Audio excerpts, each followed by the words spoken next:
So for this second stage, I'll assume that you already went through the first video and got it down. You know how to control both muscle groups. It's necessary that you can control them independently and whenever you want. It must be done at will. There are suggestions of exercise on how to work it on those articles, so I'll not get into details about that. The boring work is up to you. So now I'll talk about a way to organize it for singing. Before I go into that, I believe it's necessary to talk about one important aspect that I realize now it may make a difference. As you see, I'm sitting down. Right? For me, it makes no difference anymore. I can do it sitting down, laying down, standing up. It doesn't matter. But I strongly suggest that you practice this in the same position that you're gonna be singing with. If you're gonna be sitting down with a guitar, then it's really important that you practice it sitting down. If you're gonna do it standing up on a mic with a band, then you better do it standing up, right? Try to make the training as close to the situation that you're gonna apply it as possible. So, circular breathing. Why that? Well, mostly because of the media that I'm using. I think it's the best way to convey what I mean, and it's actually a very good exercise. It relaxes you. So the concept is simple. You're gonna delay the inhale and delay the exhale. So you're gonna make your aim is to make your inhaling last just as much as your exhaling, and it must be continuous, must be a smooth movement. Think of a pendulum. Like this movement. This is the movement during inhale and inhale, beginning exhaling and exhaling, begin inhaling, using a normal capacity of air during the whole time. Do not vary the amount of air that you're using, and time it to make sure that you're not cheating the exercise. It's important to do on the metronome. So I'll try to do noise while doing the exercise so that you can hear what I'm doing, but aim to practice silently. You don't have to do noise to do this. It's better if you just relax. If any noise appears, for now, good, but it's better that you don't try to produce any noise. So basically what you have to do is this.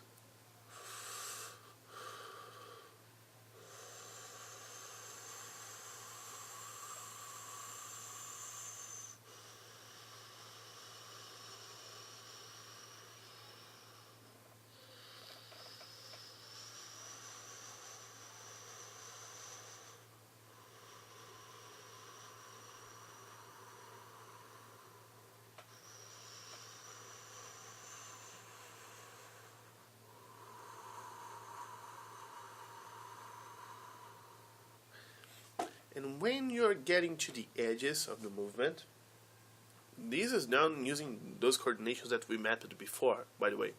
If you just breathe, it won't help really, it won't help you much. So try to go in the same direction. You have to have those things practiced so that you can do it whenever you want. When you go to the end of both phases, when you get to the highest point, think of doing a circular motion like this.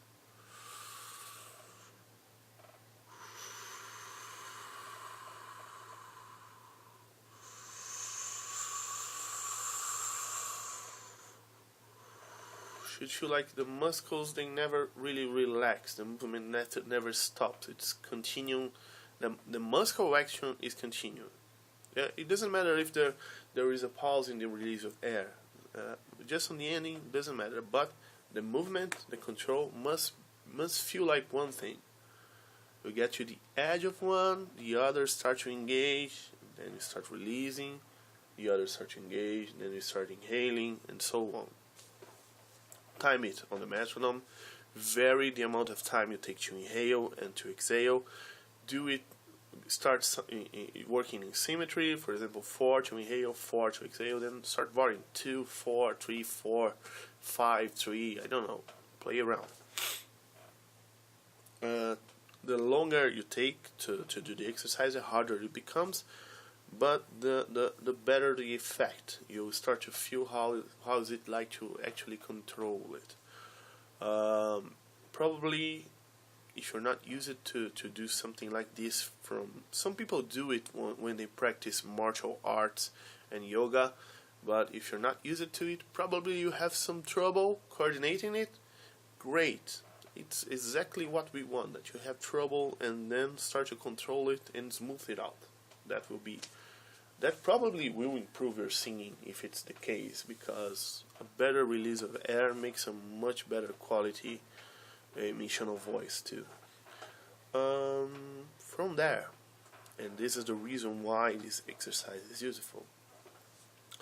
You remember that little pause where I told you to do the circular movement, right? To keep the muscles together. I want you to go in there and pause the movement right on the edge. When you get to the edge, after inhaling, you pause. So I'll do it once.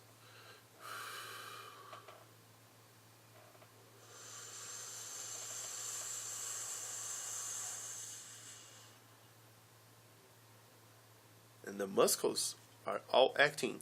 I'm not letting go.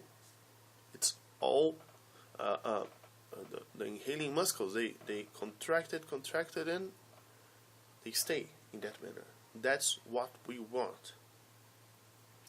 That will produce, will further expand your rib cage in this area, and you're gonna feel a downwards pressing, slight downwards pressing from the diaphragm. You not feel the diaphragm directly. You don't have any means just to feel that, because there is no nerves in there to allow you to do it. But you're gonna feel it on your abdominal wall as if something was pressing down. I don't like to say it's like going to the bathroom, because the sensation is completely different, in my opinion. If it for you it feels the same way, great. But get a sensation from the exercise so that you're sure that you're talking about breathing. It should be the same coordination that you use on that pendulum movement. If it's something else, or if you get to the edge and then you feel it collapsing, practice until you can pause in that edge. Get to the edge. The ending of the inhaling, when you're going to start exhaling, pause it. And keep it open. Keep the muscles active. And then just relax. Do it a few times. After you get the hang of it, start to reproducing the coordination of that edge, that pause at will. So, taking air and relax. Do it again. Relax. Relax. Arm it, relax. Arm it, relax. This is not just your inhaling muscles acting, by the way. The exhaling coordination is also engaging a little bit. That's why we use that moment where one is giving on to the other, because at that moment both are active. It's almost sure that it's active if you're doing it in the manner I described it. By practicing this, you're gonna start to feel how it's like to control the suspension of air. This is you're pausing the airflow just with the muscles, not in here. You will feel when you do this that your throat stays open. You don't close the vocal folds. And that's very important. That's the whole point of doing those exercises. If you practice this in any other manner and you can't pause the coordination with your muscles in here, it's better to not even do it. Just sing and get comfortable with it, because the same thing is going to happen, not so directly, maybe not so precisely, but at least it's not wrong. After you can do this, you can practice releasing air with it. keeping it expanded to feel how it's like to keep this pause, this expansion during the release of air. But I suggest going for phonation on the article. So here is how to do it. I suggest using humming, probably. So I'm gonna use M. Gonna think of E, probably. Me, me, me, me, me. And here is how you're gonna do it. You're gonna start the circular breathing.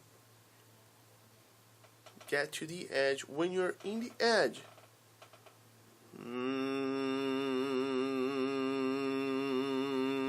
keep the same sensation going through the release of air.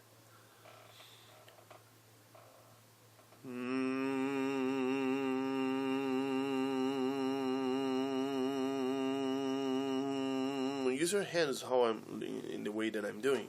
Like,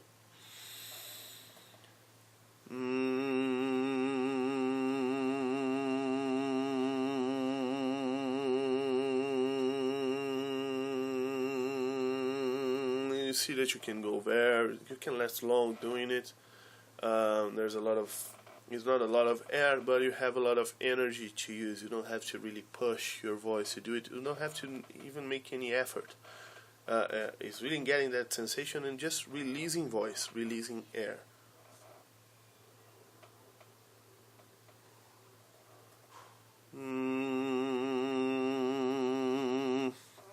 After you get this going, go for a vowel.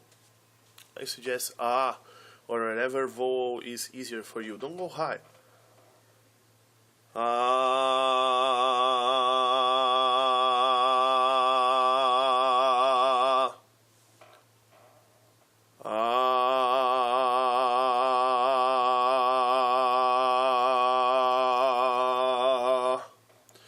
And this is a properly supported vowel on the long range. May look like nothing, but it's already a start. If you can do this properly, your voice will be released of tensions on the low range. You'll probably make your tone more interesting, more free, more natural, which is very important, and will give you the basis to feel how your voice should be like when you're singing in whatever part of your voice, in whatever kind of material. Should be that way. Release it. Free. Open. Ah. Right? Further exercises doing this involves using more energy, so I don't think it's a good idea to go through it. You probably can sing up to a certain point using just this. Your chest voice will probably work well based on this coordination, and really from there all the other exercises are based on the same thing, all the other concepts, keeping that suspension, keeping that pause, only using more energy. There is a way to organize it to using the inhaling to prepare for the note, prepare more energy so that you don't have to push for higher intensity. For example, if you're producing a belted note, you create the energy before you attack it. So all that contraction of the exhale phase, I prepare it inhaling into it as if it was a rubber tire or something like that, and I get that recoil pressure ready to attack the note. So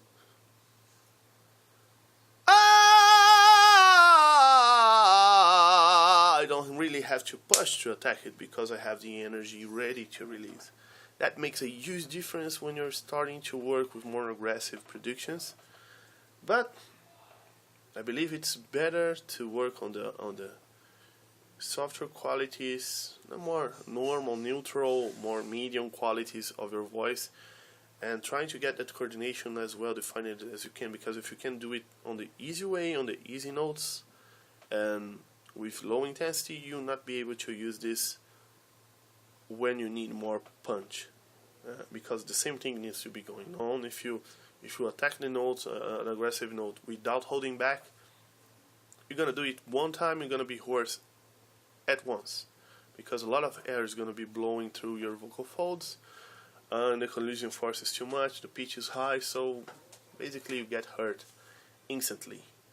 No matter how much you train, how much you think you can endure it, you will get hurt, believe me. So that's it. Basically the notions of circular breathing and that pausing. That pause is what most call apoggio or support, or apoio in Portuguese. Comes from the Italian classical school, and this is a very common concept. Everybody teaches it. It's the same idea of expanding on the rib cage and contracting on the abdominal wall. So it's both coordinations of exhaling and inhaling together. That's basically what you're doing. Right? You balance both.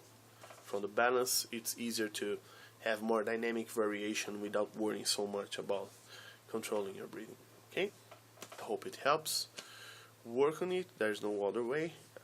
I'll finish the support videos in here. Maybe with something on lateral breathing, if the opportunity comes, if I find a way to organize it and put it on the video. Thanks for watching.